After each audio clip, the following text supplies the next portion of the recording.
The Mouse Garden. Michal and Dominik loved discovering new places. Whenever they visited Zakopane, they always looked forward to something special: the snow-covered peaks and the smell of wooden mountain cottages. But during one of their winter trips, their mum suggested something completely different. "Today we're going to the Mouse Garden," she said with a smile. The boys looked at each other curiously. They had never heard of such a place. Even the name sounded like the beginning of an adventure. The Mouse Garden. What on earth could it be? "Are there real mice there?" asked Michal. "You'll see," their mum replied mysteriously. After a short walk along a Zakopane side street, they arrived.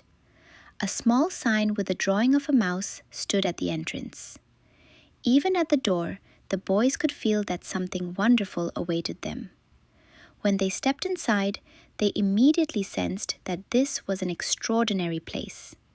There was something special in the air, as if hundreds of tiny residents truly lived here.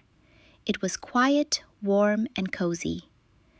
"I can feel that mice live here," Dominik whispered. "Because they do," Michal whispered back quickly. Inside, everything was calm. The lighting was soft, and every detail looked carefully prepared. After a moment, they spotted the first large glass enclosures. Behind the glass, small mice were going about their lives. Each one had its own beautifully arranged little home. There were tiny bridges, staircases, miniature houses, and even small trees and rocks. Everything looked like a real world in miniature. "Look," Michal called out, "they have their own little town." "And a pirate treasure," added Dominik, pressing his nose against the glass. Their mum smiled. "This is their home. That's why we have to stay quiet, so we don't frighten them."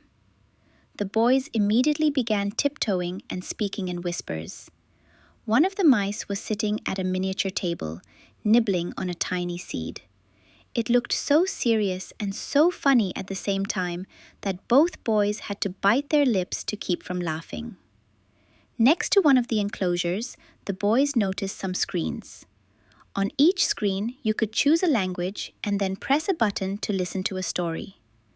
Dominik quickly pressed one of them. A moment later, a calm voice began telling the story of mice and their family, the rodents. The boys listened with wide eyes. They learned many fascinating things. For example, that there is a small rodent from the mouse family that can glide through the air. It doesn't fly like a bird, but spreads folds of skin and slides between trees, covering a distance of several meters. "Like a little superhero," said Michal in amazement. "Without a cape," added Dominik. The boys moved from one enclosure to the next, watching the mice. Some were sleeping curled up in a ball, others were running across the bridges, and some were climbing tiny ladders with such agility they looked like little acrobats. What they loved most was that every detail had been thought through.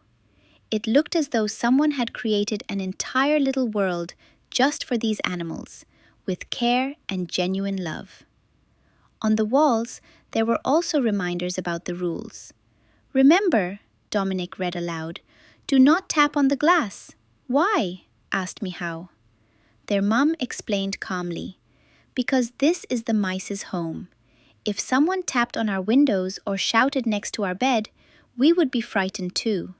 For a mouse, that kind of tapping is like a thunderclap right next to their ear." The boys understood at once. They watched the mice quietly, as if they themselves were guests in someone else's home, because in a way, that is exactly what they were. At the end of the visit, one more surprise was waiting for them. There was a small mouse house that children could walk into. Everything inside was built as if ordinary objects had grown to enormous sizes. When Michal and Dominik stepped inside, everything seemed gigantic, as if they had suddenly become tiny mice themselves. They had to duck their heads to get through the door. "Now we know how mice feel," said Dominik. "And why everything takes them so long," added Michal, measuring the distance to the next step with his eyes. The boys laughed and imagined they were tiny explorers in an enormous world. When they were leaving the mouse garden, Michal looked back one last time. "That was a truly special place," he said. Their mom nodded. "Because it isn't just an exhibition. It's the home of small animals who also deserve peace and safety." On the way back, the boys talked about everything they had learned. Michal described the gliding mouse. Dominik wondered what the world looked like from the perspective of such a tiny creature. And that was when they understood something very important. Every animal, even the smallest one, has a home and its own needs. And a real adventure is not only about discovering new places, it is also about respecting the world and all the creatures who live in it. From that day on, Michal and Dominik always remembered that even the tiniest living things deserve kindness and peace.